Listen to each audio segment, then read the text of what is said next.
Hey everybody, welcome to Sanity at the Movies, Lord of the Rings edition.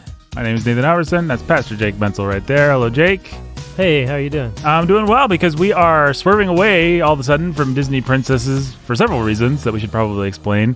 Yeah. Number one, which I think we still gotta talk about lots of these Disney princesses. Well, we're going to come back and finish. We're going to come Disney back, princesses. but I don't know when because we've got Indiana Jones that we need to do. Yeah, you guys unlocked the first part of the superhero's journey. Mm-hmm. And so... And how? The Indiana Jones movies are coming your way. The Indiana Jones movies are coming your way. Deep dives. We're going to extract every bit of juice out of the juicy fruit that is Indiana Jones.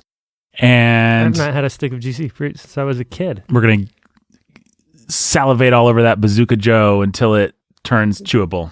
It breaks our teeth. Until it breaks our teeth. Remember that stuff? I remember that stuff. Boy, was I excited. Those really dorky comics that weren't fun or funny, but you wanted it anyway. Yeah, like he's got Mort, his friend with an eye patch. Yeah. For some reason. I don't know what happened to Mort's eye, but I remember there was a guy named Mort, and I think he had kind of a turtleneck. Yeah, that's right. And Bazooka Joe was really cool. I remember that. He had a cool name, Bazooka Joe. And that's about all I remember. Yeah. And the gum was truly some of the worst semi-edible substances ever made by man. So Bazooka Joe actually wears the eye patch.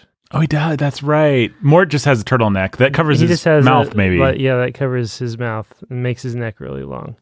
So there's Pesty, who is formerly Orville, who may be Joe's younger brother, and he wears the sombrero. There's Mort, the gangly boy with the red turtleneck pulled up over his mouth.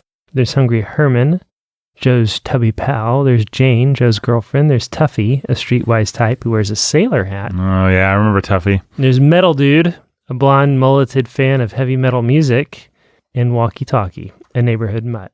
There you go. Hilarious stuff. Here's one. Mort says, Joe, I got these medals at school. He's got some medals pinned to his creepy... Mort would be ready for coronavirus, actually. His mouth is all covered up. Joe says, what did you get them for, Mort? One, I got for good memory. And the other one, I don't remember. And Joe's kind of got a grin on his face. Old Mort, always up to shenanigans. I've got one right here, too. Yeah, let's hear it. This enough for 3 socks? And he's holding what appears to be Mort a bottle. Or Joe? Or Mort's talking. He appears to be holding a ball of yarn. There is, in fact, a sign that Joe is holding that says yarn. This enough for 3 socks? Joe responds, 3 socks. Mort replies, my mom wants to knit socks for my brother in the army. Why 3 socks? Says Joe. Well, he wrote in his letter, says Mort, and then Joe has this troubled, puzzled look on his face. 2 weeks in the army, and I've grown another foot. Get it? Because he wanted 3 socks done. Because if he has grown a foot tall in the army, but Mort did the thing that you just did, which is I see. Assume that he managed to mutate and grow a 3rd foot. I mean, I could see Chip McGregory having a similar confusion, to be fair. I can too. All right, well, let's talk about another great work of literature that we've been reading over on the Bookening. Well, hang on 1 second, because I think while we're talking about Indiana Jones... Oh, yeah. That's... Now that we've unlocked Indiana Jones, the next part of our superhero's journey... yes. Superhero's Journey Part 2. It's called The Comics Hit the Big Screen, and that will be a deep dive into both the Christopher Reeve Superman movies and the Tim Burton Batman films, and that's unlocked at $250 a month. And so, guys, if you want to keep the superhero's journey going, even though we're not starting it today and haven't started it yet, but we're about to launch into Indiana Jones. If you want to keep that journey going, get us up to $250 by the time we get done with Indiana Jones. We'll keep going through the Christopher Reeve Superman and the Tim Burton Batman stuff, and that'll be a lot of fun.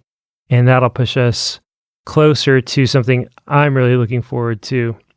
I think part 3 of the superhero's journey is going to give us a whole lot of gold. Is that Nolan? That's Nolan and Sam Raimi. That'll be fun. That'll be fun. The Spider-Man. I'm looking forward to that second one. I mean, those Burton movies they don't quite work. And it's fun to talk about movies that But they were really successful and popular, especially that first Batman was huge back when it came out. And just talking about the cultural impact of it all and that logo slapped onto everything. I remember going to and we'll have to talk about this more, but I remember going and seeing that first Batman movie in the drive-in with my dad. And man, I'm not sure it's even a movie. I mean, they got Jack Nicholson they paid him $1 gazillion to do some shtick, and then Tim Burton kind of filled in did some Tim Burton-y stuff on the side. But the music and the opening and and the Batmobile. It successsually impersonated the movie. And just those. It had all the cool stuff, man. And then they were like, Tim Burton, you can do whatever you want. And then he did. he sure did. Batman Returns, one of the most disgustingly off-putting big budget blockbuster summer tent poles ever to be released, and pretty amazing as far as Tim Burton movies go, but I'm not sure how great of a Batman movie it is. But I think we'll have to have Ben Sulzer on because I think he's a Batman Returns apologist. Or at least he would be. We'll make him defend random comments he's made in the past and treat him like a Batman Returns apologist. We're good at that sort of thing. As karma. Now, today, though, we have to talk about, we have the privilege, rather, of talking about Peter Jackson's first Lord of the Rings movie, The Fellowship of the Ring, another movie that was quite big. And I should say this ties to The Bookening, which is having its year of Tolkien, and we're kind of having our own year of Tolkien over on Sanity at the Movies because it's all connected, folks. Yeah. And so if you want to hear our thoughts on the books, Lord of the Rings, I'd say we like them. Yeah. They're good. And they're pretty great. You can hear us expound at great length on that over at The Bookening. Yeah, so we just finished up talking through The Fellowship of the Ring. And so today we're talking about the movie. Mm-hmm. And we may have if the timing works out, we may have a special guest later today. Oh, that would be fun. On this very show. Yep. To talk about this. Now, Jake, do you bring any baggage? What was your experience with the Lord of the Rings movies? I think you've talked about this in other places. Yeah, I've talked about it on the Bookening, but it's worth saying again here briefly. My intro to the world of the Lord of the Rings was through the movies. I didn't even know. I remember retroactively that I had one friend who was a Lord of the Rings fan, but I didn't know. I just knew he was into weird elves and dwarves and stuff, and I would not have been able to call up the name Hobbit, but I knew that. I remember getting him, thinking it was fun to get him in a tiff, trying to explain the differences between elves and dwarves and hobbits, and making fun of him for it. Anyhow, I'm in college, and Return of the King is about to come out, so this is like late. To me, this sort of fantasy genre is just like for nerds, and I'm too cool for it. Weren't a big Willow head growing up? Or I had seen Willow quite a bit, but that... Big Dark Crystal head, maybe? I've never seen Dark Crystal. I never saw Labyrinth. I guess my point is, there was a reason Jake wasn't a fantasy guy, because fantasy, as it was bad. As it was on film. You say what you will about Lord of the Rings, it is a step up from some of the crap they were making in the immediate, whatever the opposite of aftermath is, before math. Yeah. Anyway. So, anyhow, I had these friends that were totally geeked about Return of the King and wanted me to see it with them. I was like, I don't care. I've not seen the other movies. I have no idea what's going on. They're like, you haven't seen the other movie. I was like, no, I haven't seen the other movies. Don't really care to. It's not a big deal to me. Go have fun at your movie. And they're like, no, you're going to sit down with us. We're going to watch 1 and 2, and then we're going to go tonight to the premiere of 3. So that was my first experience of Lord of the Rings, was, and knowing anything about it, was sitting down with a couple of buddies in a college dorm room and watching. And one of those guys had come up from, like, it may have been more than 2, but a couple of them had, had come up from Evansville. This was the guy who would end up being the best man at my wedding. So, yeah, we watched Fellowship of the Ring. Then we turned around and watched 2 Towers. And then we got in our cars and drove to AMC 12 here in Bloomington and watched Return of the King. And were you swept away on an epic fantasy ride of... Oh, man, was I ever. And I had come then to... I mean, like, I didn't know anything. I didn't know what was going to happen. I didn't know who was going to live and who was going to die, if anybody was going to live or die. Like, I didn't know. Like, I knew nothing. I didn't know when the movie was going to be over because when Return of the King was going to be over because Jackson ended it like 6 different times. Okay. Okay. Okay. But yeah, no, it was a pretty special, magical way to experience it, unconventional. So even as we talked about on the booking, my experience of the books is... You're never going to unring some of those bells. That's right. Yeah. Yeah. Peter Jackson's had a big hand in defining Middle Earth for me before I ever had a chance. I did go back and read the books eventually. A friend of mine gifted me copies of the books when we were pregnant with Peter, my firstborn son, said, "You can't have a son if you've never read Lord of the Rings." So he gifted me those copies, and I read it. Read it out loud to Amanda, probably. Nice. So that's my history and back. So I've got some real fondness for the movies. Little nostalgia. Some nostalgia for the movies. And yeah, that's what I bring to them. And then now I've got kids, and we're all reading through the Lord of the Rings right now. And the older ones are watching the movies for the first time. Yeah, So my baggage, which people will have heard on the booking, is I grew up with Lord of the Rings. I considered it to be ubiquitous. I considered it to be in the same category with Star Wars. Just one of those things. Everybody knows that Luke is Darth Vader's son. Everybody knows that Sauron is this and Saruman's that. It was just like part of the nerdy parlance of my little cloistered Christian community. So I was pretty familiar with it. And I was also a nerdy fantasy kid, so I'd read it. I would have read it of my own volition, but also everybody had read it. And so I knew it, I liked it, and I kind of had a chip on my shoulder about the movies because then as now I was suspicious of things that were popular and that regular people liked. I didn't want to like the movie, and I don't remember being blown away by Fellowship of the Ring the first time I saw it, but it kind of grew on me. I mean, it worked. Like, I thought I had to acknowledge, like, this really worked. I don't remember it, like, blowing my mind or anything like that. I think I like it better now, which is, I'm guessing, the opposite trajectory of most people. I really ended up liking the Two Towers movie quite a bit, which I know is going to be a controversial take, and we'll talk about that a lot more when we get to the Two Towers movie. But as I said before, I just love siege movies. That's one of my favorite genres. The long build up to we got to get to the keep and we got to go there. And now the bad guys are coming. And the fact that takes like an hour and a half, like, to me, that's crack. I love that stuff. Just the building tension and then the release of the tension. I think I would have said that Two Towers was my favorite coming out of that haze, that fog.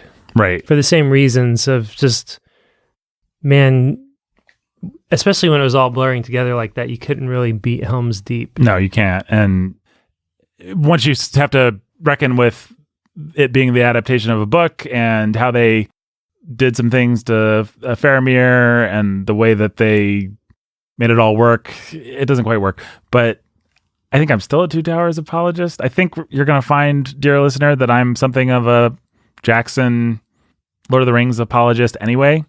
Although, I mean, okay, if you want to be cynical... I've already watched Two Towers, and it did not hold up for me. Yeah, I haven't watched it yet this time around. I've watched it plenty in the intervening years, but I guess we went a long time since I'd come back to Lord of the Rings. Let's just talk about it. I guess we both agree that the Fellowship movie basically works. Yeah. There's we're going to have more to say about if we wanted to say like Two Towers just doesn't work or Return of the King, there'd be arguments to be made. But Fellowship, I think everybody in the world agrees it's basically a pretty good adaptation, even if you don't like Peter Jackson. Yeah. It hits the beats. I made the mistake, and I think mistakes are right, where this go round of watching the extended version instead of the theatrical version with my older kids late after the younger kids had gone in bed. And it was just like, it was too much. I should have gone with the theatrical version. But yeah, I do agree that it works as a movie. And yeah, the extended really edition, he made a mistake, I think, in those extended editions, in that he always relied on the fact that you had seen the original. And so there's places in those things where they don't actually work, except as extensions or reflections of the cut that he did the first time. The example I would use is all that stuff setting up the Shire goes on and on and on in the extended. And it's like you would never do that in a real movie. The only reason you would do it is because somebody had seen the original in the theater and just wanted more time there. But the preferable way I think to do it would be to say, here's the coolest version of the movie. So we're still going to get out of the Shire as quickly as possible because who wants to hang out in the Shire? We don't really need to see the old gaffer. Who cares? Let's get out of there. It's good in Tolkien, not criticizing Tolkien, but we've got a story to get going, and actually our instinct. Books and movies, very different things. Very different things. I think I'd still stick with the extended just because I like some of the material. I like the action being a little bit more brutal too. It's fun to see those orc heads get lopped off, which you miss out on in the original cuts. Maybe actually another argument with going with the shorter ones for kids. Yeah. But for Nathan, it's fun. But let's talk about Fellowship of the Ring. Where to even start with this one? I didn't take any notes because I feel like we've been talking about this movie now since we've been friends, and I've been talking about this movie with people since it came out. I feel like it ought to be easy to say everything that I want to say about this movie, but the main thing that is worth talking about in my mind are the places where Jackson actually improves on Tolkien. Right. Well, because he's forced to. And it is an argument that is worth having, did he improve on Tolkien or not? But I think it would be, not to take the ball out of your hands here, but I think it'd be good to talk about the ways that making a movie adaptation of a fantasy that has pretty flat characters forces you to make some hard decisions. Well, Peter, for good or bad. Yeah, no, I think that's exactly what we need to talk about. Well, preliminary. Well, yeah, there's so many different ways in. I think that's as good as any. So that is the thing, isn't it? And I have more. I actually expected to, as I read the books, I like these movies. I like all three of them. I'm even a Hobbit apologist. I like those stupid Hobbit movies. I know they're trash, but I enjoy them as guilty pleasures or whatever you want to say. Nathan's kind of trash. They're my kind of trash, which is, I don't even know how I could defend. I just like spending time in that world. I like the set design. Like Rivendell's just a pretty place to me. I like hanging out in Jackson's Middle Earth. Actually, I just think it's cool what they did. A lot of it, some of it's really clunky, but generally speaking, when there's a location, I'd be happy to live there, that sort of thing. So I thought, I was dreading rereading these books because I thought, as we read these books, I will have less and less sympathy for all the places where I kind of know in the back of my head Jackson did something dumb. That's actually really not been the case, because what I actually think is, as I read the books, there's no way to actually adapt this. This is really hard. Tolkien actually didn't set you up to make a movie, and nor should he, by the way. He's writing a book, but this is not. And he's writing a book in a time where there was no hope of a movie like this being made. Right. He's not writing cinematically necessarily. He's long on buildup. He's short on climax, and most deadly to the filmmaker of all, he does not care about characters. Actually, he cares about his characters are thin. They are more like everybody has a trait. They're almost symbols. Like action figures or something like that. Yeah. Here's Aragorn. He has a sword. He will reveal himself as the one and true king, and he will do that again and again and again in increasingly dire situations. Here's Sam. He is loyal, and he's got some rope. It's almost like a G.I. Joe or something like that. And he's going to be loyal, and he's going to use his rope. And increasingly, Frodo's got a ring. He's got one goal. He's a good dude. He's gonna. You could argue that Merry and Pippin change a little bit. They grow up a little bit, kind of, maybe. Yeah, but the characters are just relatively flat. The focus is really on the journey. Yeah, and on the places and on the world building and all the stuff that Tolkien was interested in. That's fine. None of this is a criticism of Tolkien. It's just a description of what he did. That's the way that he wrote the book. Well, when you come to a movie, if you try to have an actor who's a real person who has facial expressions and a personality play a pretty flat character, the best you're going to come up with is Mark Hamill playing Luke Skywalker. Right? And it's going to be kind of annoying and stupid and inane. Well, the argument there would be, okay, what about Han Solo? He really just has one trait. He's got a blaster and he's a lovable scoundrel. Yeah, but Tolkien really, I would argue, doesn't even do that. We've got Aragorn, Éomer, Faramir. These guys are all the same guy, basically. They're noble heroes. Theoden, basically. I mean, there's some people that start out one way and then quickly become something else, but there's not much to these characters. And so your decision is to try to leave them flat and maybe to disastrous result, or to pick directions and color in some of these characters. If you do that, you've got to make choices, and those choices aren't going to come from the book. And so Aragorn gets more self-doubt. Boromir gets more conflict and maybe more underlying nobility. Yeah, Boromir, I think, actually becomes a better man, which is the one place where they went that direction instead of the other direction. And it was a good choice. Usually their tactic is, let's fill up this character with a lot of sort of modern, relatable, angst, self-doubt. Like Aragorn. Aragorn doesn't really want to be king. It is the easy, cheap, in vogue way of dealing with characters that basically amount to Superman. What do you do with Superman? All Superman is a good Boy Scout, truth, justice, and the American way. How do we make him interesting on screen? Let's fill him with angst and self-doubt. Oh, by the way, the person that invented that, Stan Lee, Spider-Man, Peter Parker, is going to be the first superhero who he's a kid and he's Peter Parker and he wants to ask Mary Jane out, but he's too shy. And that's the genius of Spider-Man. And that's the genius of Marvel, basically. Like now what Marvel's doing is very in vogue, but the reason that it's in vogue, the reason that Marvel gets away with it is because Marvel, the comics, created the whole, like Tony Stark's kind of a jerk and he doesn't really know what he's doing and he's not a good father figure, but he has to figure it out. Like they did that. Yeah, and then so DC comes in and tries to retcon their characters to be Marvel characters. Take their god men and make them into relatable humans with limited success. Yeah, it doesn't quite work, but that's a tactic that has been tried not just in the comic book series, but all over the place. And it was an easy, cheap way to do that with the Superman of this book. Mm-hmm. In Aragorn is, let's give him self-doubt. Let's make him fearful and concerned. Let's play the Ring up as a character that is a corrupting agent, and then, let's as if the Ring's a character, then everybody's got to be afraid of the power that the Ring's going to have to transform them, because nobody's actually changing in Tolkien's world, but we need characters to change or have threats of change, either in the direction of redemption or corruption, and so. These are the decisions that Jackson and his team made. Sometimes to pretty annoying ends, like with Faramir, who just becomes this wimp who makes a psychotic character change halfway through Two Towers, dictated by nothing. Right. Like, oh, the plot needs Faramir to be nice now.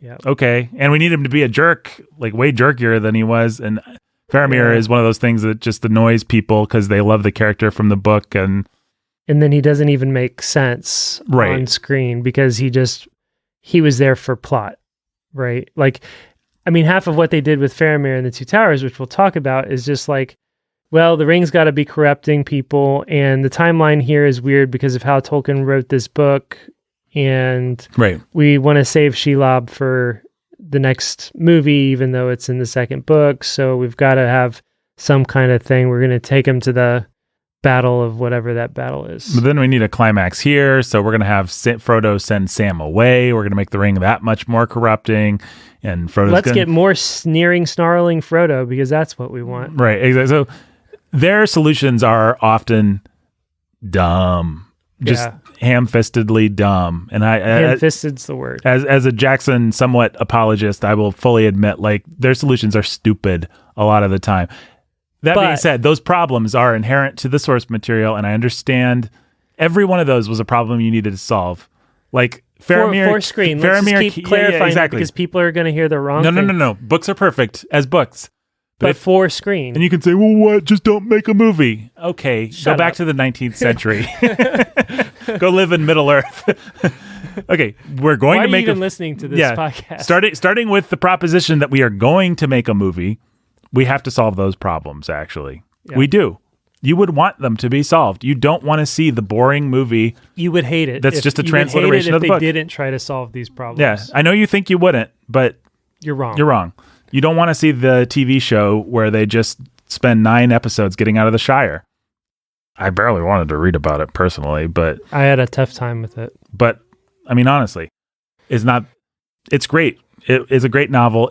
There's things about it that aren't going to translate to cinema. I think we've killed that orc. Cut off its head, chopped off its arm. So impaled it with a pike. They had to solve those problems, and their sense of how to solve those problems is, I think it's, all right, let me sex stereotype here. It's worth noting that the primary writers of these things are 2 ladies. Peter Jackson's, I think she's his wife now. I think she was his girlfriend or whatever then. And this other lady. And their solutions are very girly, often, for lack of a better word, effeminate. It's like, well, let's just make this character more like a girl. Let's just make them more doubtful and more emotional, and let's not see what was cool about the manly, solid, beefy virtue of an Aragorn or an Éomer. An Aragorn who's driven by destiny, he is the chosen one. He's the king. He's coming, and he's everywhere he goes. He's calling men to his banner, and he's going to come in, and he's scary enough to scare Sauron. And that they leaned hard away from that. And there are a lot of reasons to really dislike the ways that Jackson leaned away from it. Yeah, I happen to like Viggo Mortensen. I think he's a good actor, and I think he's a pretty manful actor for being as good as looking as he is. So I think he actually brings a lot of inherent Aragorn to this Aragorn. I actually think this Aragorn ultimately works better than the screenplay would have him work, because I think that's you never true. have any doubt that Viggo Mortensen's going to step up at some point. Like this is a dude. I mean, a lot of people don't.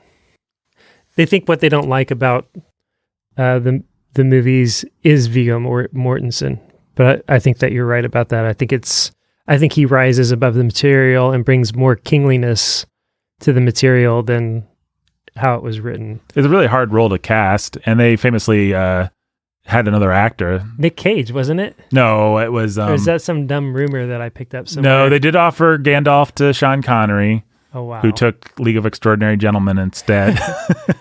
Actually, the story is Sean Connery passed on The Matrix, passed on Lord of the Rings, could not wrap his head around either one, and then they gave him League of Extraordinary Gentlemen, and he's like, well, I can't really wrap my head around this either, but I guess it must be brilliant, because these nerds seem to be onto something. I don't want to pass on the next Matrix or Lord of the Rings. And then... Poor guy. And then he retired from the business because he was so disgusted. Like, I just don't understand it anymore. Anyway, what were we saying? What were we talking about?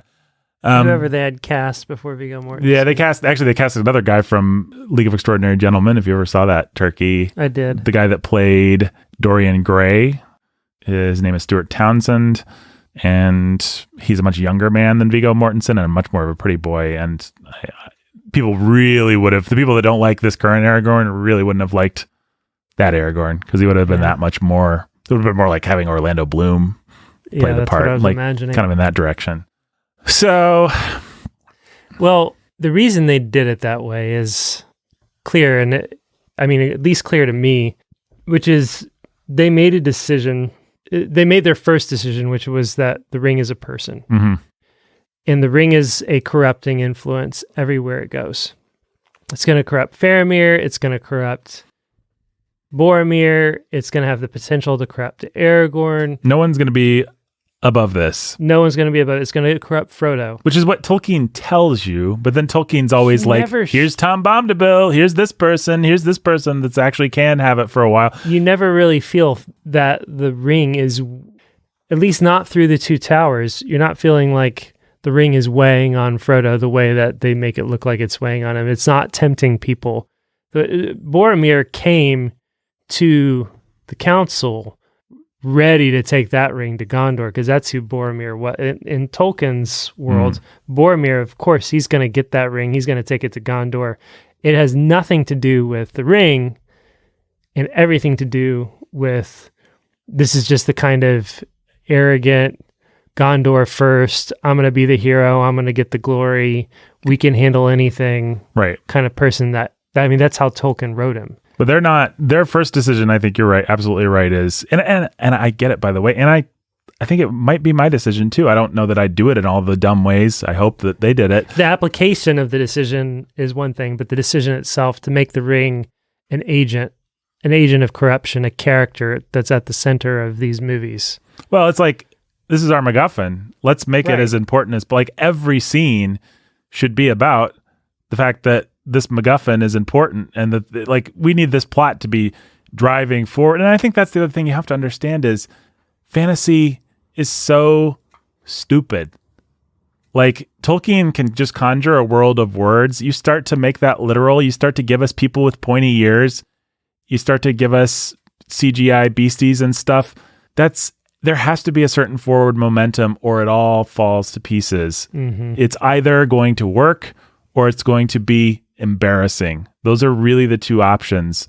You know, I mean, we've all seen, like, you know, your Battlefield Earth with John Travolta. When a sci-fi movie or a fantasy movie doesn't work, it's embarrassing. Really doesn't because work. It's suddenly a bunch of people standing around in dumb costumes saying dumb things in a dumb way.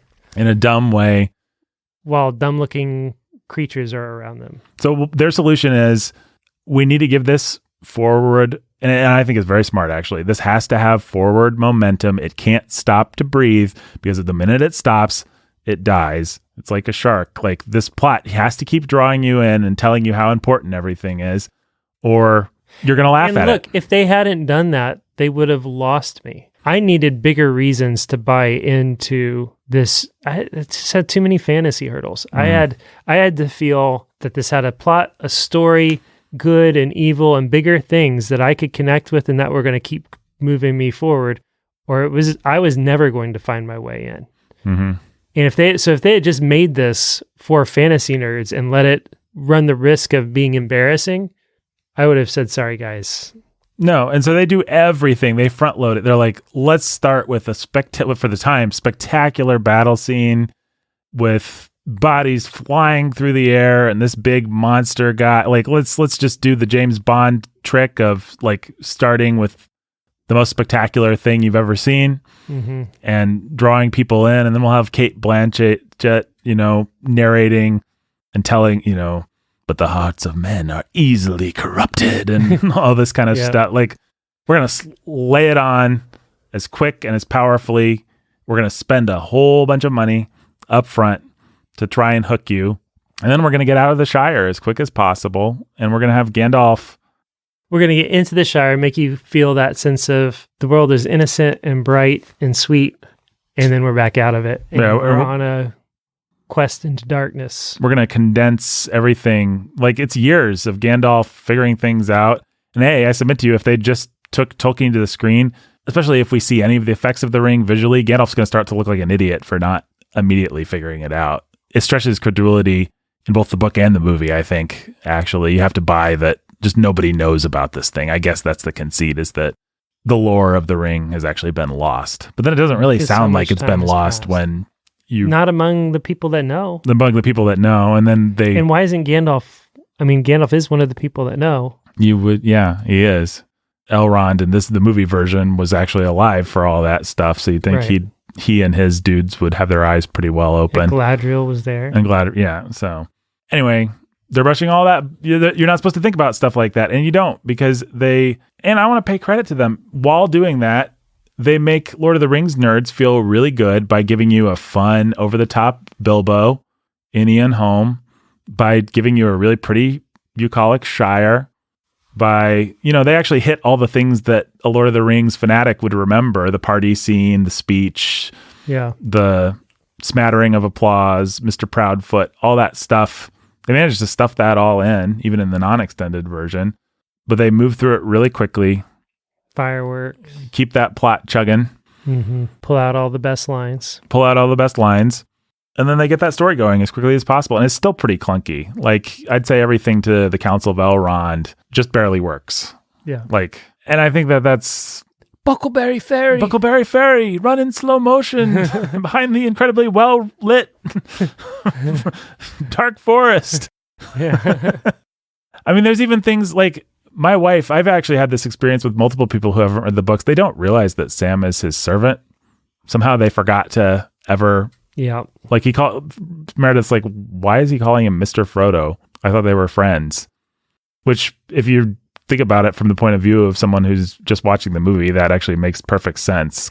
I honestly have because everything's shaped by the movies and my understanding of the movies. I have a hard time remembering, even as I read the books, that Sam is Frodo's servant. Everybody treats him that way. Everybody says that. Faramir is like your servant, whatever. And like my mind wants to say, man, why doesn't Frodo correct him? Yeah. Like that's just the way that I've so deeply processed Sam and Frodo are the Sam and Frodo of the movies. They're not. Me too. Even to the point where there's like some place where Frodo calls him boy or something. I mean, yeah. And you're like, what? Yeah. But it actually makes sense if all you had was the book. Yeah, because he's the gardener. Right. But when he's Rudy / whatever the Goonies name is, what is that Goonies? Mikey. Sean Astin. It doesn't really feel that way. And when those other goofballs are such goofballs that it's our time down here. Just saw that for the first time, folks, actually. For the first time? Yeah, never saw it before. Finally caught up with it all these years later. Wow. Can't really show it to kids. I really want to watch it. And I really want to watch it with my kids, but I haven't seen it in a long time. And I know that I can't. Yeah, you can't. I can confirm there's just a lot of potty humor, shall we say. Yeah. Goonies, you saw it for the first time. Yeah, so there you go. It was fun. Don't watch it with kids. Yeah. It's too bad. Yep, too bad. But it was kind of fun to catch up with an Amblin entertainment that I had never seen. Man, I've been wanting to watch it. My whole marriage, maybe even before I wanted to watch it, and Amanda's just like, I don't like that movie. And so we never watch it. She has some visceral childhood memory of watching it and not liking it. And it's got some... So I just haven't seen it in a long time. See how a kid could take it the wrong way. It's got some scary stuff and some gross stuff. And I can still quote it left and right. Anyway, speaking of movies, we can quote left and right. Lord of the Rings, I bet we could quote a good bit of that. And that's what we're talking about. Great transition. Good job. So I guess we've just been making the point at length that we somewhat sympathize with all the problems that they had. They solved a lot of them in the dumbest way. But this movie has the least detritus and the most benefits. I think all we've really been trying to do is create a little bit of sympathy and space for the fact that there were things they were going to have to do and change in order to make these movies. Well, the other thing that I think is important to note is watching this movie again, I was just reminded that there's so many places where you can see the stitches. Watching it now, I was very aware of when they were using little people and some of the special effects, some of the CGI doesn't hold up as well. It was just places where where I was even aware of things, and I wouldn't think that most people that don't pay attention to these things for a podcast would be aware of this, but I was aware of where the cutting was dictated by the size difference and stuff like that. Yeah. There's a lot of places where they're really trying hard to pull something off and they're putting their best foot forward and hoping it'll work, and it does just by the skin of its teeth. And this was kind of a game changer. It's hard to forget, it's hard to forget. It's hard to remember now, but this is really the template for your Infinity Wars and your big CGI spectacle movies. It's hard to look back and really appreciate all the steps forward that people take to get you what you love today. And, we've talked about this before with Star Wars prequels and how innovative technologically they were and how they paved the way. Like Lucas just used all the cachet of Star Wars to create an advanced technology. But if a movie like Star Wars or Birth of a Nation way back, or if things like that synthesize everything that's come before, I would say the prequels actually represent a fun alternate world or a place that we haven't quite got to yet, because what George Lucas was trying to do, especially with those later prequels, is make an all CGI movie. Yeah. And what's actually happened is people have followed the template of Peter Jackson, which is how can we take all the tools that were at our disposal, live action, CGI, location shooting, puppets, costumes, makeup, and just put it all together in the most appealing package. And that's actually what the later Star Wars sequels have been. That's what the Marvel movies have been. Right. But I guess all I was saying is that, that is the genius of what these movies do. But, you can look back, you can see the problems, you can see the stitches, and that's going to be true of every time somebody does something I'm sorry, like I stepped on that. That's very true, yeah. And so people look back and think, well, man, isn't this CGI and the Star Wars prequels stupid? Right. Nobody had ever seen anything like that before. He invented it. He created it. Yeah. And that is what has given you everything that has now enabled you to look down on it. I went and saw a little bouncy rubber CGI Yoda fighting Count Dooku 2 or 3 times because I was a nerd and it was so cool. Yeah. And it doesn't hold up at all. But I mean, it kind of holds up, actually. I still like it. It kind of holds up. But the fact is, that paved the way and that bought you the things that you think are cool today and might think are stupid tomorrow. Mm-hmm. Lord of the Rings did something really smart, which is what you were driving at. Yeah. Which is it through the kitchen sink at trying to make this thing and work and feel alive and real. And so many of the choices, like, it almost feels, when you start to actually look at it, which I was this time, when you realize how close it came to not working at all, like how dumb it is. They're using these little people for the shots where you don't see their faces, and then we're cutting to like trick shots, and then we're cutting to some not particularly convincing CGI, putting 2 characters together. Like, hey, it's our special guest star walking in. Come on in. Brendan, you showed up for the episode. Brendan didn't know he was going to be on this episode, but we are doing Lord of the Rings, Fellowship of the Ring, Sanity at the Movies. Oh, hey. It's Brendan from The Bookening. And he is sunburnt. I am. I mowed the yard last week, and this is what I'll look like the rest of the summer. Ruddy and sunburned. Ruddy? My skin doesn't tan. I just turn red, like a lobster. Yep. I get ready too. And yeah. So you understand. Yeah. And if you want to kill Brendan, you have to put him in boiling water. This is sunburn. It'll turn like a brown red. Yeah, but I get reddish, very reddish, and stay reddish. Yeah. People often think that I've gotten a lot of sun when I haven't, or I'm sunburned and I'm not. Tanning beds. Or that I've been to the tanning bed, which is a really fun. Been to the tanning bed. That's yeah. Because everybody can see the air quotes. The air quotes. Jake, you should fill Brandon in on what we've said about the movie Fellowship of the Rings so far. Well, which has not been that much, actually. What we've done is we've spent a lot of time talking about the difficulty of not just adapting books to movies, but adapting Tolkien fantasy, Lord of the Rings in particular, for film. And so we spent a lot of time just talking about so much of fantasy is about living in the world, but in a movie, you can't really just live in the world. You've got to drive forward, and you have to have the plot and the story move. So you can't just sit in The Hobbit for years. Yeah. Or not The Hobbit. In the Shire. The Shire. You can't just sit in the Shire for years. You've got to get out of the Shire quickly. Tolkien's characters are very one-dimensional. They have, a thing about them. Sam's thing is loyalty. Aragorn's thing is he's, king. The king.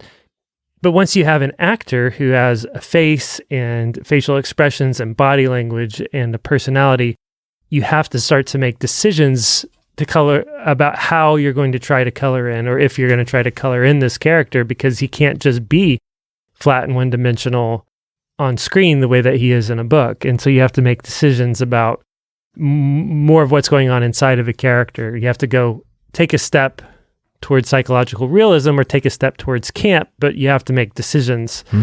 And so we've just been making space for the fact that they had to make decisions, and you may not like the decisions they made. And in fact, we don't, by and large, many of them, but some of them were good. Lots and lots of them were bad, but you need to have sympathy for the fact that they had to make decisions in the first place. And so then we also talked about the one big decision that they made from the outset was that the ring is a character. The ring's not just the ring as MacGuffin is a character or a force, a corrupting influence, and that shapes many of the decisions that they make, whether they're making those decisions about Faramir or about Frodo suddenly being a sneering, madman out of a horror movie, or even Aragorn's sort of like self-doubt and things like that. A lot of it is just how are they going to respond to the corrupting influence of the ring? And so, that's even the rationale of what we were talking about before, about Faramir's one way and now he's another way. Well, The ring. The ring. It was the ring, when Faramir was close to the ring, it was corrupting him. But now that the ring's away, he's back to his good old good. self. He's good. He's a good guy again. Right. So that was my very brief rundown of where we were. And okay. Yeah. So your thoughts? My thoughts on all that, huh? Yeah, I agree. I think the biggest place you see this is with the way he depicts the elves. Mm-hmm. And we talked about this already on the bookening. Yeah, but we haven't talked about it here yet. So, yeah, the elves, he doesn't know how to... So he can deal with things like the ring. He can present ultimate evil pretty well. The Nazgul are scary. The ring wraiths, he deals with those fairly well in this movie. I think of all the movies, this one is the most successful, and probably because it doesn't deal with a lot of the ramifications of what he's doing. That's interesting. I hadn't thought about it in the terms of the ring being a character. But yeah, it would make sense then that movie 2, which is really hard to adapt anyways. Yeah, we'll talk more about that. And then movie 3 would really deal with the results of having done that to Aragorn and those characters. But in this movie especially, you see it through the elves. He has no clue how to handle... Peter Jackson has no clue how to handle beings that are supposed to be ultimately good. Mm-hmm. And not just... so... I think the way he goes the direction of thinking that since elves are other, that means that they're like pre-fall creatures. Mm-hmm. Yeah, angelic. And Tolkien doesn't set them up that way. Elves are able to be corrupted. Elves are... Well, orcs are corrupted elves, for goodness sake.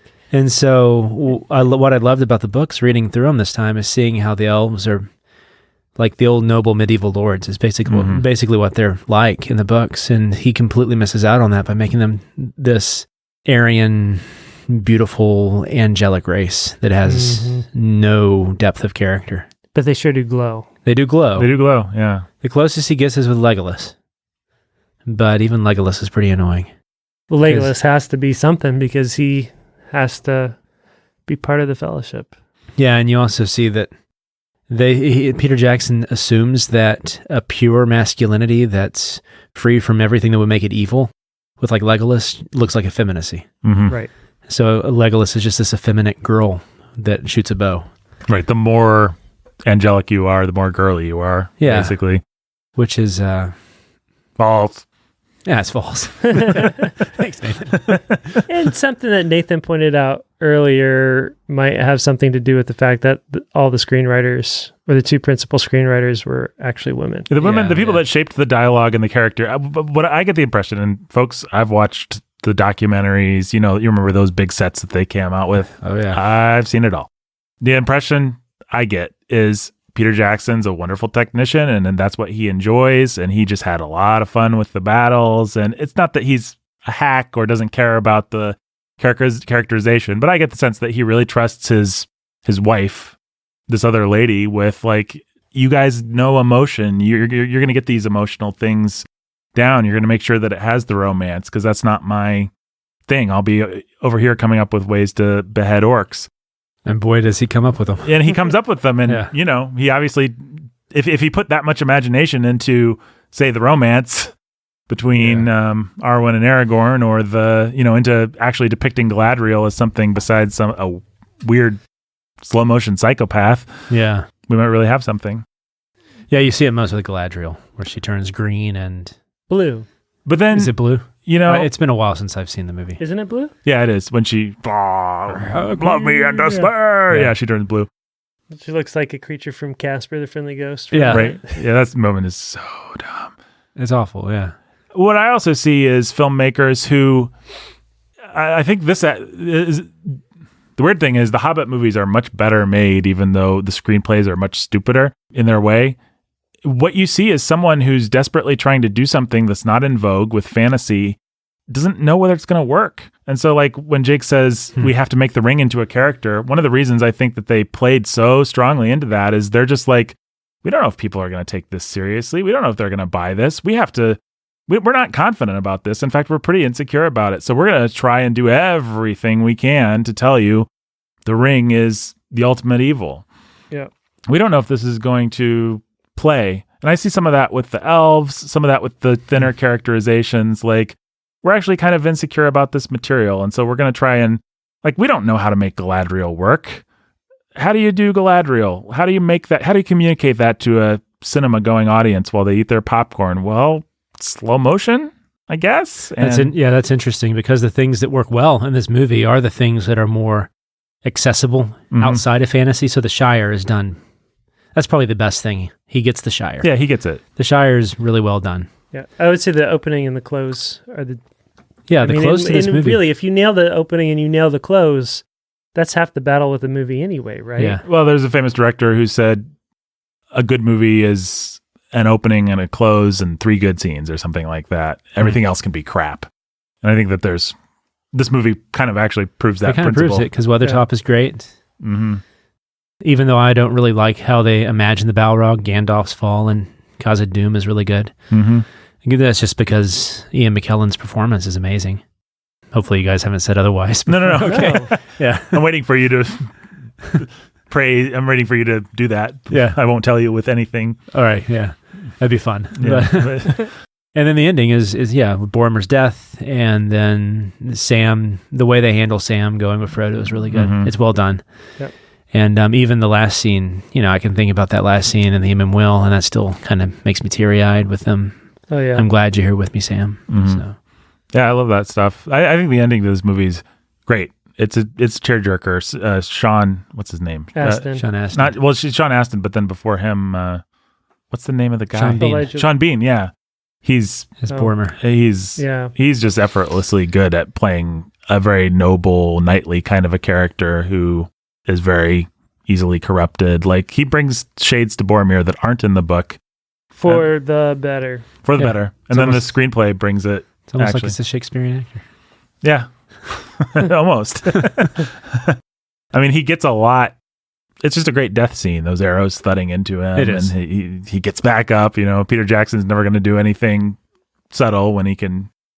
Let's have Boromir get up 5 times and kill 3 more orcs and get hit with more arrows. It worked the first time. Oh, put it in slow motion. Yeah, that's interesting. I think that part of that is because our modern age, we want to see what happens to characters and we want more depth. I also wonder if that's not part because cinema is so tied to theater. Mm-hmm. Because Aristotle in the Poetics says that all theater really deals with his actions. Mm-hmm. And so even tragedy is a series of actions with consequences of a certain type. And so I've even heard certain playwrights and people that I very much respect say, get it out of your head that there's such a thing as character. There's no such thing as character. There's only actions. Yeah. And if you pay attention to Shakespeare.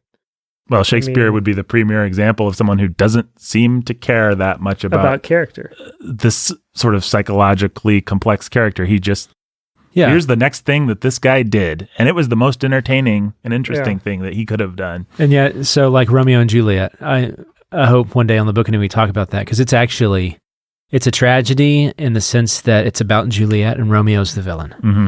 And I'm convinced of that. And it's really fun to when you observe the actions. But so trying to let students into that secret is you have to train them how to watch these things. Mm-hmm. So, but in the sense of the movie, The Lord of the Rings, Boromir, you want to see the consequences of what he's done. Right. And you want to see, is it going to play out well because he did this or is it going to play out poorly? And he gets some redemption, but Tolkien's not thinking of it cinematically or theatrically like that. He's thinking of it as a novel, as a story. And so the same things don't happen. Right. So I'm not convinced that Tolkien cares that much about Boromir, actually. Yeah. Like, these guys made something out of Boromir, are very sympathetic. And Boromir kind of dies off screen with Tolkien. Boromir's just another dude that he's part of the Fellowship. He doesn't really get to do, like, what does he even do in the book? He helps carry the hobbits down from the pass of Caradros, which I, in our booking episode, got wrong. Oh, is that the thing that you were proud of getting right? Yeah. Oh, I'm sorry. Neither of us looked it up or confirmed. I call it Cirith Ungol, which is like the Oh, that's the stairs. the stairs that where lead to Shelob. Yeah. Yeah. From Midas You know, Morgul. Jake, I'm not sure if that episode's come out. I might still be able to catch that in the editing. I hope so. You said that you would. I said that I would, but then No. I completely forgot. So, But now that it's part of this episode. maybe I should. Now people know. Maybe I should intentionally leave it in. I don't know. No. Yeah, so they actually take some of Tolkien's dialogue for Boromir in the final scene, and they move it to that great scene, I think, where Frodo loses the ring. Which, by the way, as my wife pointed out, Frodo in the movie has the worst ring chain for being a guy who is carrying the most valuable and destructive weapon. Maybe it's made out of... He's got a ring chain that breaks off all the time. Maybe it's made out of mithril. Oh, it breaks all the time? Like it comes off and ends up places. And get a better ring chain, dude. Yeah, come on, Frodo. Don't just go to JCPenney or wherever you went. Kohl's, yeah. But he slides down the mountain and when they're in the snow and the ring is glimmering there and Boromir picks it up and says... You got me wondering, like, where would these department stores, where would they be? Like Kohl's? Kohl's. You know where everybody went? He went to TJ Maxx. That probably would be a Hobbit place, yeah. Rural King would definitely be in Hobbiton. Yeah. Or maybe Rohan. They got their horses and their agriculture. Anyway. What kind of stores do they have in Rivendell? Oh, man, who knows? Probably we don't even shop there. Yeah. Tiffany's? You think Tiffany's would be in Rivendell? Yeah, maybe. What's that one that was really popular? Archaeology or something. Such a small thing. Such a little thing. Yes. Yeah, that's great. I like that scene. Is Jake getting us back on and then, track? Yeah, he did. He did a good job. And then you see Aragorn had his hand on his sword. I like that moment. Yeah. That was a cool moment. Even where Aragorn decides not to... He decides to let Frodo go. That's a good change. I really like that. And that's kind of in the movie, or in the book, in that I think in Two Towers, Legolas and Gimli are like, are we going to go see Frodo? And Aragorn's like, I've thought it over, and no. But nope, we got to go take care of the hobbits. But I think anywhere you can in a movie, make something visual and make it striking and make it dramatic. There's no rule that says it has to be as subtle as the book. And so having him walk up to Frodo and close the hand with the ring and kind of kneel down. I would have followed you. And then get up and kind of bless his sword as he runs into 4,000 bad guys. That's cool. I like that. It gives me chills. Yeah. That's good. What's the line he says? I would have followed you. I would have followed you to something. The end of to the very... I would have followed you to the very end? To the ends of the... To the very end, maybe. To the very Into end. the very fires of Mordor. Into the very fires of Mordor. Something like that, yeah. It's good. It's a good line. Yeah, whatever it is. Yeah, it's good. Very memorable. Really memorable, yeah. Well, the point I was making as Brandon just came in was so much of this movie is them just like propping things up and taping them together and using duct tape to just barely make it work. And I think when you think about it that way, you begin to even have more sympathy for some of the dumb decisions they made, because it's like they're just trying to figure out, can we do this size difference thing half the time? And again, you could argue, okay, maybe don't do it. If the technology is not there where you can just really concentrate on the screenplay, then maybe don't do it. But I mean, at some point, somebody's got to make the decision to say, we are going to make the technology. Right. We have to, if it's going to happen, somebody's going to have to get the technology there. And so we're going to get the technology there, which is, again, not to bring everything back to Star Wars, but part of what is so underrated and admirable about George Lucas is he would spend all his capital on making the technology to do a thing that people would laugh at and think was stupid. Mm-hmm. Well, and that is this Lord of the Rings. I mean, that Balrog, like they didn't know to the very moment if they were going to be able to figure out CGI fire. This is taking us back into the early days of CGI enough that to have a creature wreathed in fire, like they were like, oh no, this isn't going to work. So really, you can criticize the Balrog. It's not actually one of the more, it's a successful scene because it's such a compelling scene in and of itself, but it's not one of the better special effects in the movie, I don't think. But it was the absolute best they could possibly get done at the time. I think when you start to get into like Return of the King, okay, they'd made $1 billion. They had the money. Maybe it was time to say, hey guys, we're doing the most successful thing ever. Can we have a few more drafts on the screenplay or bring in some more people or but they didn't fire my wife? Yeah. But I don't know. What do you guys think about the casting of the movie overall? Sam is perfect. Mm-hmm. Gimli is great. Yep. Gandalf is great. Gimli ain't the book Gimli, but he's just fine as the cartoon that they wanted. Yeah, I think he works. Yeah. Gandalf's great. Very dangerous. Yeah. Gandalf's great. So I'd say Gandalf, Sam, Gimli are clear wins. I think Aragorn did a great job. With crummy material. Yeah. I like the Hobbits. I think I like Pippin better than Merry in terms of casting. I think most of the stuff is home runs. Elijah Wood is an interesting question because you could criticize him, but I'm not sure what else you would do. Right. Like who else you would choose? Yeah. You could go any number of directions. Who would have done... Casting that kind of everyman character is so difficult. Yeah. I mean, they cast Sam Freeman. For who? What's his name? For what character? For Bilbo. Yeah. Oh, Martin Freeman. Martin Freeman. Thanks. Martin Freeman might have been a good casting choice for Frodo. More of the books Frodo. Yeah. More of a older, kind of slightly more competent, less dewy-eyed person. Such a youth. Yeah. But I think the casting... Ian Holmes as Bilbo is good. Yeah, he's great. Well, if you're going to get critical of the casting, the place to get critical might be Legolas and Mr. Smith. Yeah. Mr. Smith was bad because it was just within the window of a couple of years after The Matrix. And so when he walked out and said the line, "Welcome to Rivendell," it was people laughed. His first line. I remember our theater roared like, "Hey, it's Agent Smith." And he's in elf ears. And he's got elf ears. What a dork. He stopped by the Halloween store on the way here. Yeah, I mean, that's what I remember thinking the first time I watched it. It was just, it's Agent Smith. Right. Okay. And Hugo Weaving has enough innate dignity that he doesn't care. Like, he's not trying to differentiate it from Agent Smith at all. He's just doing his, "Welcome to Rivendell, Mr. Baggins."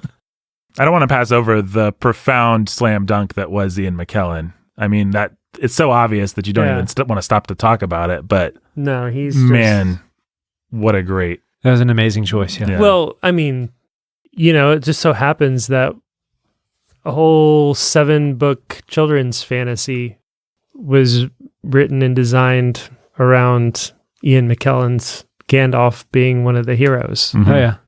Yeah. And they had 2 chances to cast the right Gandalf. not Ian McKellen, to play Ian McKellen's Gandalf as Dumbledore. Yep. And they kind of struck out.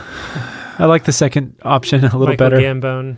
The first option was just too much of a twinkly-eyed Santa Claus. Well, and also just an obvious attempt to do a cotton candy version of Gandalf. Well, they offered it to McKellen, and McKellen had the good sense to be like, "Come on, guys, why are you wasting my time? Like, there's not enough money in the world, guys. Come on." That would be a fun crossover universe, though. It's what happens to Gandalf. He doesn't get on that boat after all. Well, I think people also do assume that is Ian McKellen, and he's doing a fair amount to... What I remember reading or seeing is that Ian McKellen actually found recordings of C.S. Lewis, of J.R. Tolkien, and he's doing a Tolkien voice. And I think you can... just that sort of stuffy... I mean, I can't do it, but I think the dialogue sounds so good coming out of that voice. Tolkien kind of writes every character with that slightly twee, slightly sarcastic British professor kind of vibe. Aragorn talks like that. They all talk like that. The movie differentiates them a little bit more, but I'm thinking of them all in tweed jackets. And, that's fun. Thank you, Nathan. You're welcome. What's wrong with that sort of? There's nothing wrong with it. I'm glad that's what the novel does. Tolkien has a wonderful voice. I think Tolkien gets away with that. Some of the fact that he doesn't differentiate his characters because you just like hearing Tolkien have conversations with Tolkien. Yeah. And then a third Tolkien comes along and talks to the 2 other Tolkiens. Even the ends are just Tolkien on, like, what was that really slow record? Oh, yeah. Just like putting on that. Yeah. Forget what it's called. Me too. Yeah. You know what I'm talking about. Play, Everybody knows what I'm talking about. Yep. So, I don't know. What else is there to say about Lord of the Rings, the Fellowship of the Ring movie? Well, we talked about they improved Boromir. Mm-hmm. They also improved the closing scene with Sam and Frodo. Yeah. And I just love Sam running into the water and... "I'm going alone, Sam." "Of course you are, Mr. Frodo. And I'm coming with you." Which, by the way, both of those lines exist in Tolkien, but they just had the good sense to pull them together, smoosh them together and make a joke out of it. Yeah, they were good at that. They also had Gandalf's speech be in Moria. That which is a good move. Killer good move. And that makes a lot of, that's also solving a cinematic problem, which is you don't want to spend a lot of time doing an exposition dump in the middle of Act 1. Yeah. Like you want to get that Shadows of the Past down as much as possible. And so you take the most emotional part of it actually and move it somewhere where it's... Where you need the emotion. Yeah. And I miss it in the book, like when Gandalf burns it so early in the Shadows of the Past chapter, I'm like, Gandalf, save this for the mines. Come on, dude. So those are the good things about the movie. We haven't actually said that much about what doesn't work about the movie, have we? Maybe we should. Have you guys not? I don't know. I can get us going with a weird one. Sure. Something that I had never thought of before, but so we're now in the middle of the Two Towers. I didn't realize that trolls were corrupted orcs, or corrupted Ents. Oh, really? Yeah. I didn't realize that either. And so it's suggested in that book that they are. And so I think that the acceptance of like nerd culture wasn't around at that time. That was kind of sparked by the Marvel movies, which were still a few years out from there. Yeah, about 6 years. But you do kind of wish that, like you said, they needed a better screenwriter. They also needed someone who was like just immersed in the Tolkien universe to help them get the small details right. That it would have been nice to not just have your standard troll, but to actually have like a Tolkien troll. Mm-hmm. And so that kind of disappoints me to have those misses.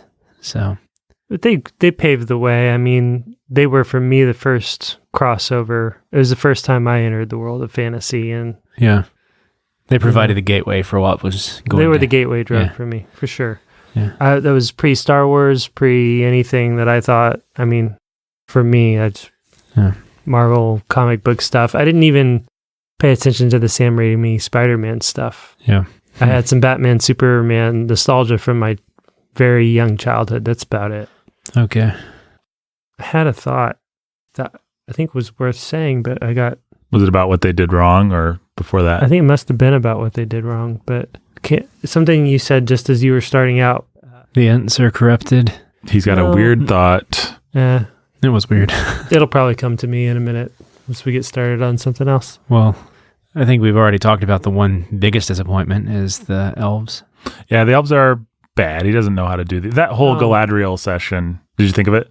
Yeah, I just think that it's worth noting that no matter your feelings about Tom Bombadil, not having Tom Bombadil in this movie was 100% the right decision. Oh, absolutely. I think everything they cut from the first act, everything they cut to Rivendell. Barrow Whites? Well, the Barrow Whites are awesome. And, I love the creepy stuff. But, yeah, I'm even going to say Barrow Whites. Because it is in the movie, folks, not in the book. But in the confines of this movie, you just want that chase to get going. Yeah. And you want the mission. Well, in the book, I felt, honestly, reading the book to my kids, I just wanted the chase to get going and get us to Rivendell. I mean, I wouldn't even mind if Jackson had taken the Barrow Whites and put them at the entrance to Mordor, or like you almost get that. Jackson almost kind of does that with the Dead Marshes, where he has the corpsey people trying to grab Frodo and drag him under. But yeah, the Barrow Whites, as cool as they are, they would have gotten in the way here. It has to be about the ring wraiths coming for them. Yeah, it's not the right movie for that. If you want that sort of thing, you need that Murakami, Japanese, Studio Ghibli, that sort of animation, like Howl's Moving Castle. Oh, yeah. Where it's just one weird scene after another, and you're really not expected to follow a plot. Mm-hmm. A cartoon like that could easily adapt those and do just fine. But that's not what this was. I will say, this is a weird personal criticism that probably no one cares about, but the ring wraiths were the number one thing that didn't match my imagination when going into the movie. Really? Because I just always imagine them as being so spectral and creepy.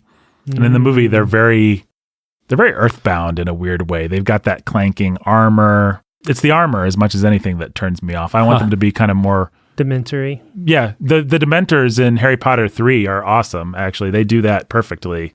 I don't give Rowling any points for so nakedly ripping it. You mean the Harry Potter ring wraiths? But the way that the Dementor or ring wraiths work in the Potter movies is actually pretty cool. Oh, well. I can see that, but they still have a threat to them. Like, Weathertop is really cool. Yeah, they're a good villain. Yeah.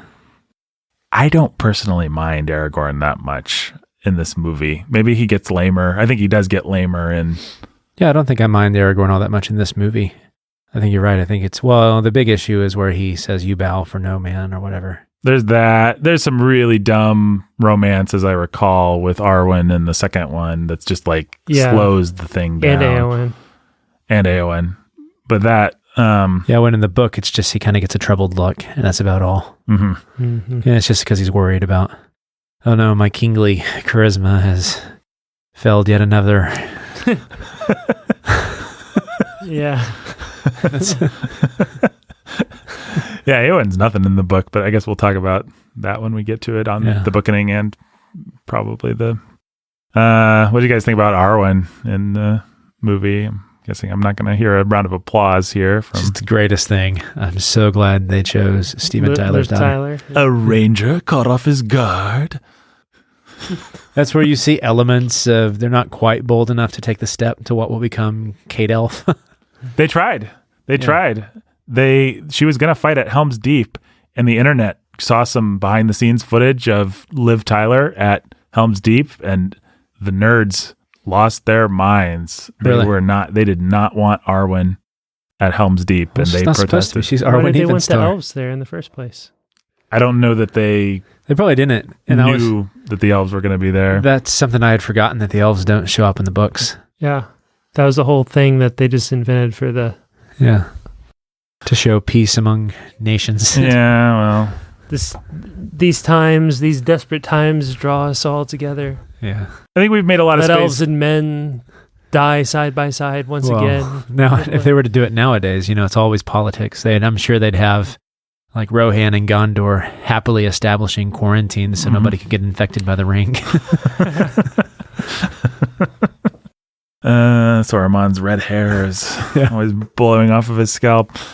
I don't know. I don't know that there's that much more to say about these movies. I mean, I think me and Jake spent a lot of time making space for the fact that they needed to heighten the drama a little bit, but then it is ham-fisted how every chance they get, they heighten the drama, and it's going to be a lot worse in the later movies. It's not just heightening the drama. It's not just taking the chances that's ham-fisted. It's the how they do it too. It's like more slow motion, more.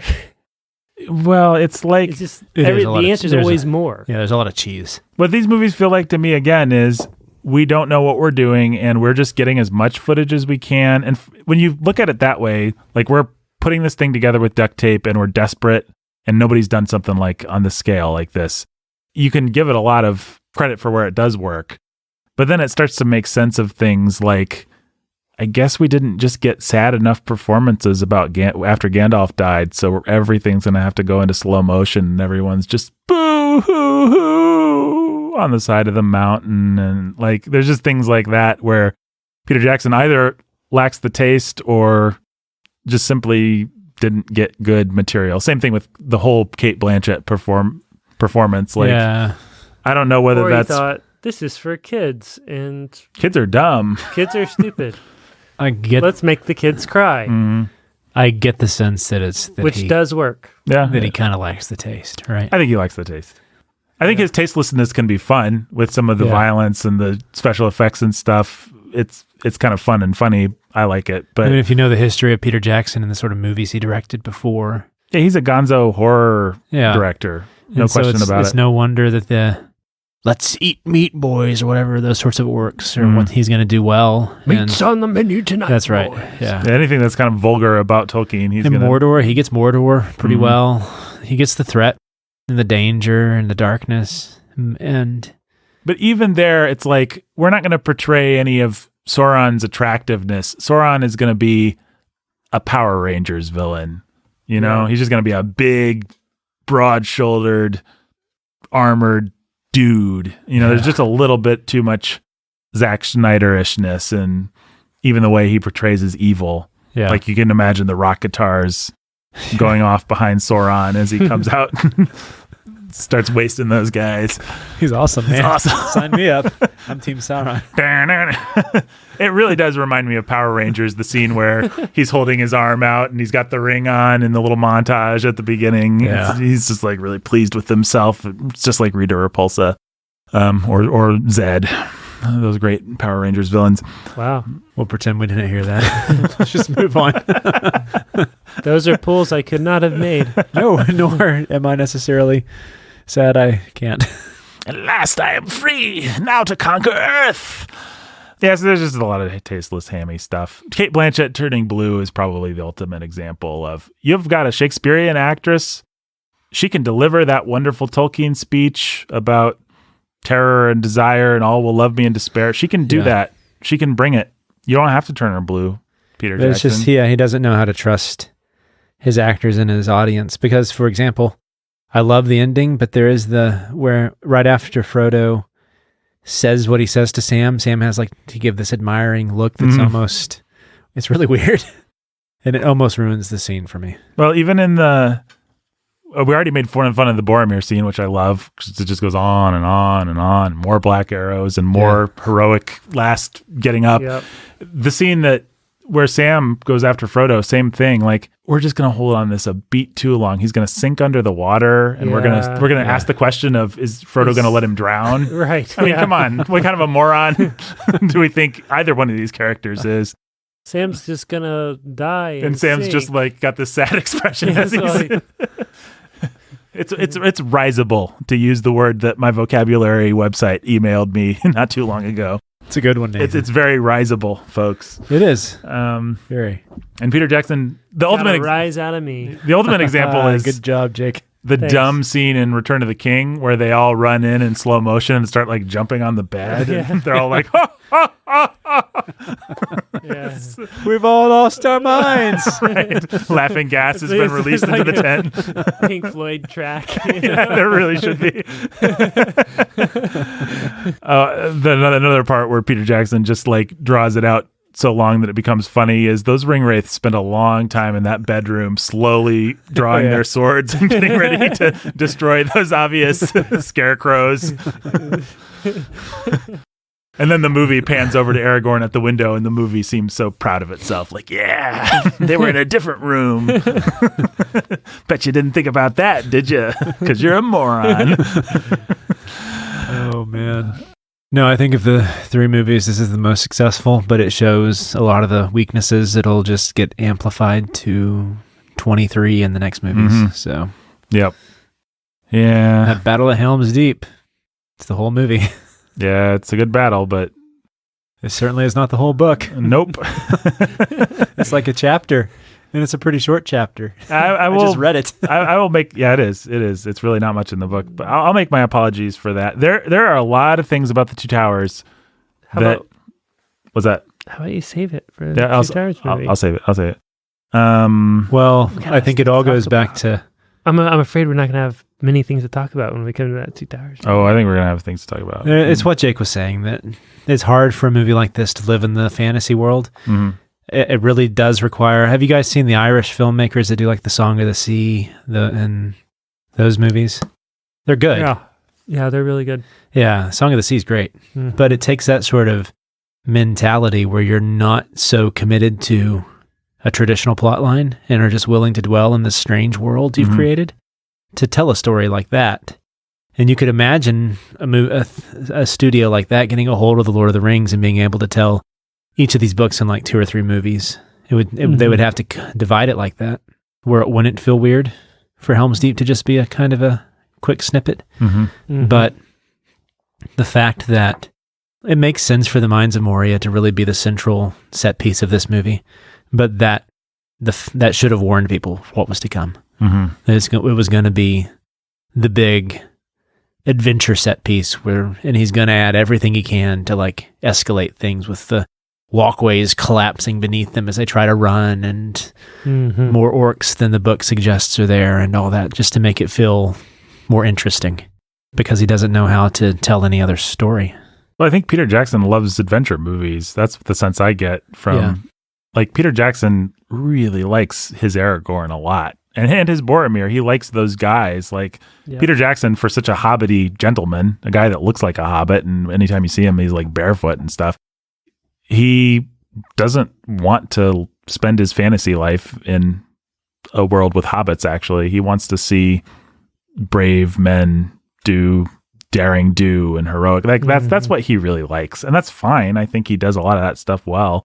But the guy. Well, we'll talk about it when we get to Two Towers. Yeah, but you do have to wonder. Is the cinema or this sort of cinema train you to like certain stories where you can't? Like, it's unfortunate that. Have you guys talked about the Japanese movies and stuff like that? I don't know why I keep going back to them, but you mean like anime? No, not anime. Like the Howl's Moving Castle, those sorts of things. They're good, but they're different and they're weird, and I think they strike people as strange. And it's because there's some of the weird Japanese mysticism and stuff that's really wicked in those as well. But they also do a different sort of storytelling, and I don't think it's correct to think that the American movie complex is like doing storytelling as the only way it can be done. No, we get the movies we deserve. Yeah. The fact is we want simple stories of And so you get people heroes. that like get really proud of themselves for only liking The Terminator and Die Hard. Those are both fun movies, but that doesn't mean that those are the greatest movies ever. And the Lord of the Rings book is very different than what we get through that filter.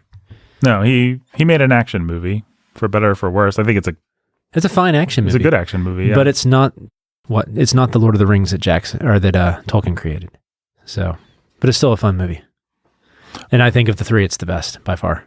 Yeah, and take it on its own terms. It does fun. the job, and it's fun. Yeah. And it's got some moving stuff in it, and the characters are good. There's one other thing I'll bring up. This will be my final point to make about this movie. This movie inaugurated. Is that the word I want? Yeah, this movie inaugurated something that I really don't like in special effects, and I think people have kind of figured out to move past it. Like the Russos, for example, don't do this. Most of the Marvel people don't. But the special effects shot where the camera does things that the camera would never do, apart from it being a special effects shot. Oh, yeah. Jackson loves that. Like Saruman's going to be on his tower. He's going to have his arms up. He's going to be calling down snow, and the camera is going to whip around him. Whip around him. It always has to do with Christopher Lee for some reason. Anytime we check in on Isengard, it's like going to be up at the top, and then it's going to zoom down and go through all this wreckage, and then come to Saruman. It's like that always takes me out of a special effects scene because it's like, well, that's not how I would see it if I was there, and so it must just be a special effect.